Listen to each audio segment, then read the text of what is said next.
YouTube's Cat Litter presents The March to YouTube Domination! Dateline Hollywood, a plucky red-haired beauty hatches her plan to conquer the internet by gaining 100,000 subscribers on YouTube. But she can't do it alone. Only you can help her in her quest to achieve YouTube greatness by liking, subscribing, and most importantly, sharing her videos. Remember, it's up to you to fight the evils of YouTube suppression and the evil corporations who want to keep you down by clicking the like button as we march our way to YouTube domination!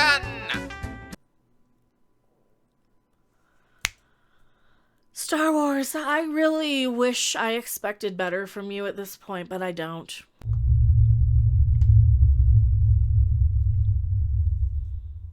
Hello everyone, I am still Mecha Random 42. Yes, allergies are kind of annoying, and that's why I sound stuffy. I'm your favorite YouTube consumer advocate Harpy still. Yes, Harpy with an H. Emphasis on the Harpy, I guess. No idea what I'm going on about, but I think my brain just decided to stop and shut down in disappointment. Because that's really all it is anymore. We have these people who are in charge of these Star Wars official Twitter handles who will defend some of the most horrendous... By horrendous, I mean with the tweets that they tweet and post, while condemning some of the most completely innocent things.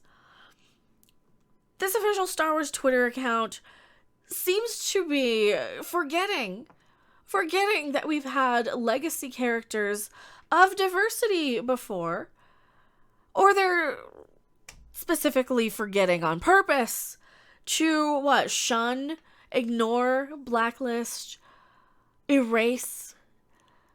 Could it be an innocent mistake and it's just a 25-year-old girl running the Star Wars official Twitter account? I mean, it could be. It could be some young woman running it who doesn't understand that Lando Calrissian existed before Donald Glover played him.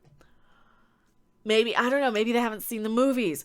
Maybe if they did or cared about anything, especially knowing that Lando is going to be their new Diversity Pride Month character in June, maybe they want to, I don't know, wish the actor who played him a happy birthday yesterday on his birthday. I mean, it might have just made a little bit of sense. I can speculate that maybe his political leanings might have been something that they dislike. I don't know what he leans. I don't care. I've heard James Earl Jones leans more conservative, and they also did the same thing with him. Meanwhile, wishing Kelly Marie Tran a happy birthday when they share a birthday. James Earl Jones and Kelly Marie Tran. So this isn't the first time they've ignored legacy Star Wars characters in favor of modern day, newer characters and actors. So the fact that they just completely ignored the fact that Billy D. Williams, the original Lando Calrissian, had a birthday, it does not surprise me or shock me in any way, shape, or form. I'm going to speculate why. Billy D. Williams has come out and said, yes, Lando's gender fluid. And then he went back and said, I don't know what gender fluid means, but no, Lando isn't gay. I think he just assumed it meant he liked to swish around in a cape, which is great. Who doesn't want to swish around? I know I do. I know you do. You admit it. You want to swish around in a cape, and it's cool. We're okay with that. I wonder if that didn't ruffle a few feathers of their little wokier than wokes and wokey woke crowds, because he said what they wanted him to, and then he kind of didn't. And then he walked it back. And I've done videos on this, and I'll probably pull up the thumbnails when I edit this down. I'm wondering if they shunned him on purpose because of these reasons, or if they're just one of these young people who don't really realize that there's an actor who played who played Lando, that Billy D. Williams played Lando before Donald Glover did, because they haven't seen the movies or something. Do the people who actually run the Star Wars account? Let's look.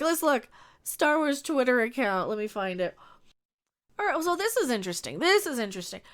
The Star Wars Holocron Twitter account with 72,000 followers. Alright, so the official Star Wars Twitter account, which one's the official one? This one. This official Twitter account hasn't been active in days, you guys are saying? Born May 25th. 5th. Joined February 2009. April 1st, March 30th. So April 1st was the last time they tweeted. I wonder if they have a new social media person who just isn't tweet. I mean, they don't tweet that much. We're just in the tweets and replies. So maybe it's just a not very active account. I mean, they had a few things for the Obi-Wan thing on the 29th, March 25th, March 18th. So they don't tweet every single day. This could be it too. I mean, they don't tweet every single day. It might just be a random negligent Twitter account. I mean, that's all it might be. So we might be reading way too much into this.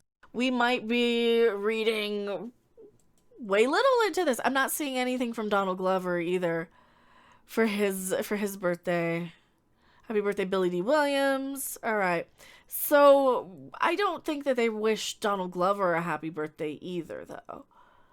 And I couldn't see it. So if I missed it, then I missed it. I only clicked a couple of places, but I couldn't find it. I think Disney Star Wars needs to take a lesson from Ghostbusters and see how much we like Ghostbusters and not Star Wars. No, I liked Star Wars before, in the before times. I liked it in the before times, before it was all about ethnicities and diversities. And here, we had this conversation yesterday. I had this conversation with Jesse Milestone over on Mindless Entertainment. So check out that stream if you wanna see it. I don't remember if it was before or after. But we noticed something, you know, all these people who go around saying, you're an Isterophobe, you're a supremacist, you're this. If people really were those things that they were labeled, they wouldn't have watched Star Wars in the first place. It would have been too, I mean, it had Lando Calrissian in the first place in the second movie. It had Princess Leia from the first movie. So if you really were a misogynist, you wouldn't have liked that movie anyway. It would have been too offensive to you. So those people aren't complaining about Star Wars anyway. Same thing with those people with Star Trek. They're not complaining about those things anyway because they're too offensive to their sensibilities in the first place to care how all of a sudden these things are now diverse or whatever. But they always were. And a lot of, even though, especially with Star Trek, they use this argument that it was always diverse. It was always ethnically, whatever. It was always inclusive. It was always progressive. It was all, it's the same thing with Star Trek or Star Wars. It was the same thing with both. They always had representation, quote unquote, in some form or another. And the people who actually have a problem with any of this stuff would see one person on screen that they don't like, and they wouldn't even be able to watch the movie. They're not going to be complaining now all of a sudden. They're not going to say, oh yeah, I love the old stuff. So their logic is so flawed with this anyway. Who want to tell you all of this stuff. Oh, you're an Islam. And I'm bringing that in because we're now having to notice and point out and see. And this is when we see how hypocritical these Twitter accounts are when they'll wish one person a happy birthday and not another one.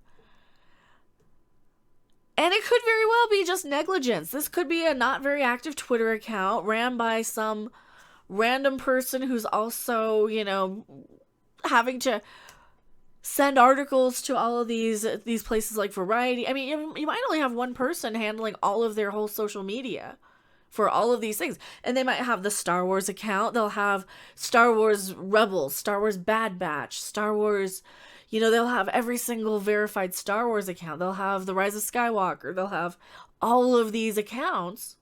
I'm going to add this. I just noticed this. Yeah, they do seem to be in charge of all of the marketing accounts. So you have the Mandalorian. You have the Clone Wars account. It looks like they were tweeting on March 1st. You have, it looks like they wished Ron Howard a happy birthday. It looks like if they happen to be in the office on the day you have a birthday, that's when you get the shout out. So they went in for, oh, baby! Oh, I want the baby. I want that baby. I want him in this little pod. I want the little pod. So it looks like they're just retweeting their own garbage from, they probably have, is there a High Republic? I'm sure they have the Bad Batch, or they will have a Bad Batch handle, and they're probably in charge of, it's probably Disney Plus. It's probably the Disney Plus account. So it's probably somebody who's just in the office on a couple of specific days, a few days out of the week. Looks like they tweeted a lot on February 24th and 25th. 26th. All right, let's go. And then March 1st. So they had a few days off. They're not in the office every single day. They're not on these accounts every single day. It's probably just one person, and they're probably in charge of all of them. I think they just weren't in the office that day, and it might be just as simple as they're not going to clock in on their day off. It might be somebody who's just in charge of marketing for all of Disney, who might be handling all the Marvel stuff as well, all the Marvel and every single Marvel movie. So they'll have the Black Widow account. So that could be it too. They might just have too many things to keep track of, and still be responsible for 27,000 sock puppet bot accounts. Who knows? I am going back to my live chat. That's about all I have to say about the whole Billy D. Williams not getting a birthday. Well, happy birthday, Billy D. Williams. I can at least be better than modern day Star Wars. Going back to my live chat. Don't you go anywhere. Thanks for watching. If you liked it, make sure to hit that like button. And if you want to see more, don't forget to subscribe. See you in the next video. Bye!